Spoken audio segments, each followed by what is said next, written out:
What is the biblical view on security and defending yourselves or your loved ones, please?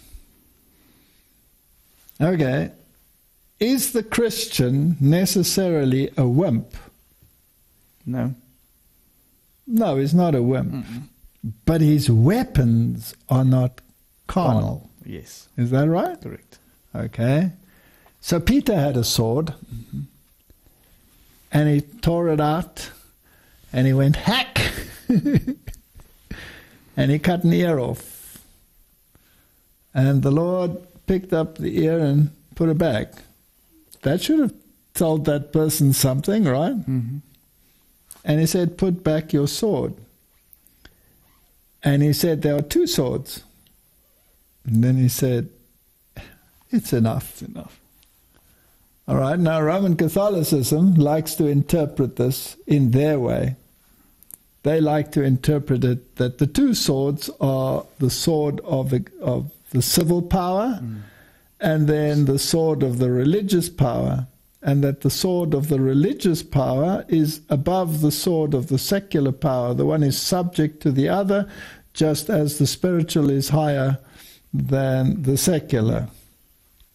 So that's how they interpret it. So they believe they have both swords. But that's not what the Lord said. He said, put it back. Yeah. And then Peter started using a Roman Catholic argument and said, oh, I've got two. And Jesus, knowing how long it would take to explain that, once said, oh, it's enough. Put it away. Yeah. Our weapons, says the Bible, are not carnal. So, we trust in God. Now, when I became a Christian, I also had guns. I don't have them anymore. I got rid of them. And I like to trust that God will take care of all things. Now, do bad things happen to obedient people as well? Yes. Yes. Definitely. Does God know about it? Yes. Has He got things under control? Yes. Are there thousands and thousands of stories out there of God intervening? Mm-hmm. And there's Absolutely. also the other part. So. All right, let's take a few stories in the Bible. When they wanted to throw Jesus off the edge of the cliff, He just walked through them, right? Yeah. Now, apparently, the spirit of prophecy tells us that angels were all around Him, and they basically blinded the people. Not that they were physically blind, but that they couldn't see what was happening, and he was gone, right? Yeah. And I've heard of stories like that. I once had to go into a very dangerous area where just prior to the time when I was invited to go and speak in that area, there were a number of incidences where people had been killed. And the way in which they were killing them was very brutal. It was called necklacing. Oh, yes. That's where you put a tire around someone's neck, filled it with gasoline, and set the person alight. I mean, it's a pretty horrendous death, right?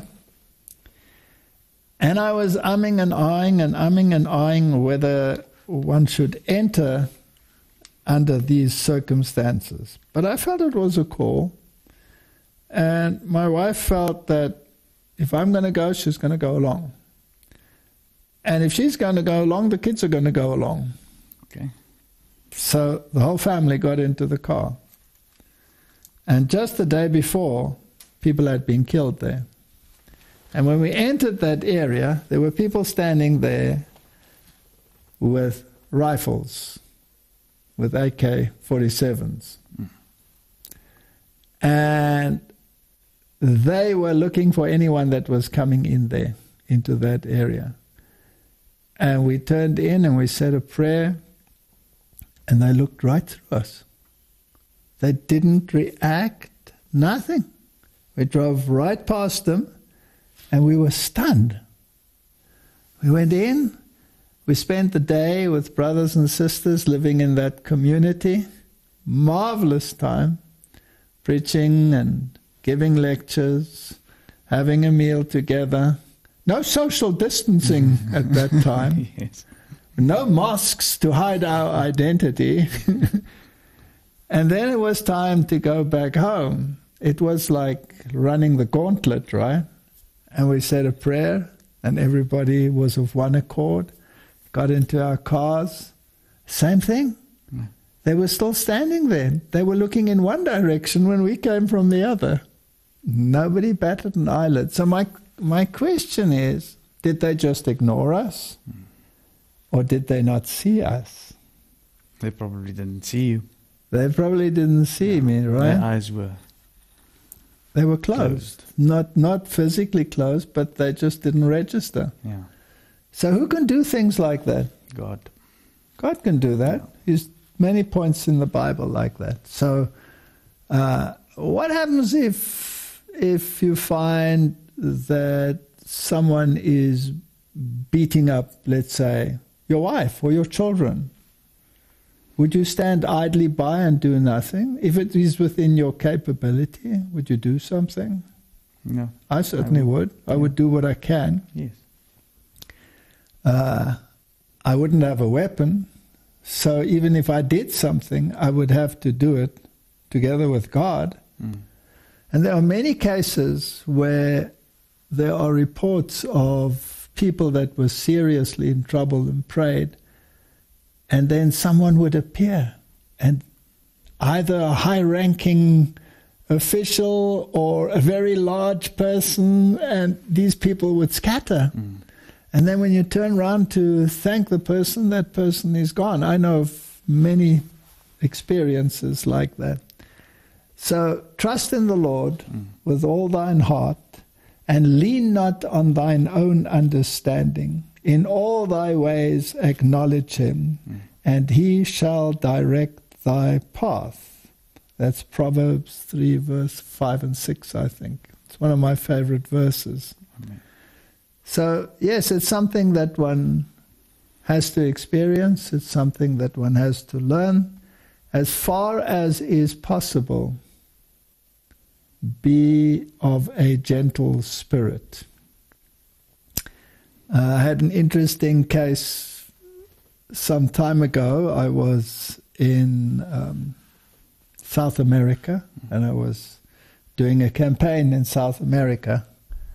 And a young lady came up to me, and she said that she had been through many of my series, and that she and her husband and her children were sitting, and they were going through the series when there was an attack on their home. And 3 robbers came in with guns, and they held the husband and the children at gunpoint, while one of them grabbed her and dragged her to a bedroom. And what was she going to do? And they were studying the Bible, and they were making decisions to follow God. And so she prayed and said, Lord, what must I do? I mean, this was a very serious situation for her. And probably they were going to kill her husband and her children. And then she went to the attacker and gave him a hug and told him that God loves him. And he got very furious. And then eventually he screamed at her and says, he's a criminal, God doesn't love him. And she said, yes, he does. And so he didn't do what he was going to do, but dragged her violently back to her husband and her children and threw her basically down, and there she was, and they were all held at gunpoint. And she kept saying to them, to all 3 of them now, that God loved them. And 2 of them threw their weapons down and ran out. They left their weapons behind. Yeah. They ran out. And then the 3rd one, if I remember the story correctly, was the one that had dragged her to the room. he lingered and said, but God can't love him. And she says, yes, he does. He must read the Bible. He says he doesn't have a Bible. And they were busy with the Bible, so that she took her Bible and gave it to him. And then he threw his weapon down and ran out with the Bible. So he exchanged his weapon for a better weapon. For a better weapon.